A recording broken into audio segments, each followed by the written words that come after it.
Good afternoon and welcome to NYFB. In midday trade on this Thursday afternoon, the major U.S. stock averages have paired earlier session losses. Now the Dow has recovered from its triple-digit loss earlier and has turned positive. Joining me this afternoon is Sandra and Navidi of BeyondGlobal. Sandra, good afternoon. Thanks for joining me. Thank you for having me, Remy. Well, we've been seeing plenty of volatility today and also overnight. We saw the Japan's Nikkei fall by over 7% on the session.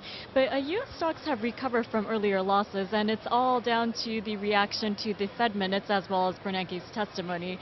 Now, I do want to get your take on what you got from the Fed minutes and what the expectation of a Fed exit means. QE is here to stay.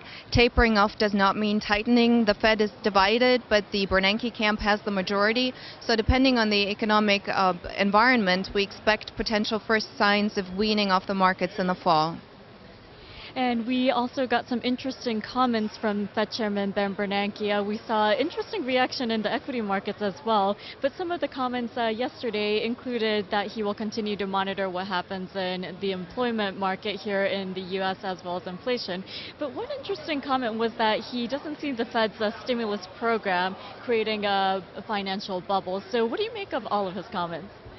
I think the economy is better, but it's not self-sustained yet, so he's very careful and he's trying to maintain flexibility. We see the market is still very volatile because the market participants think that the environment is artificial and that it's not a true reflection of fundamentals. So I don't think any dangerous bubbles are imminent, but it's a development that needs to be monitored.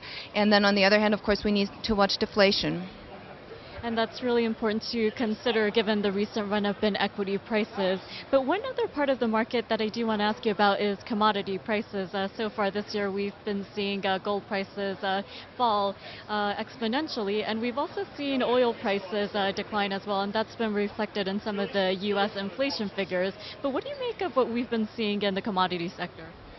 I think the story of ever-rising demand and shrinking supplies has not held up.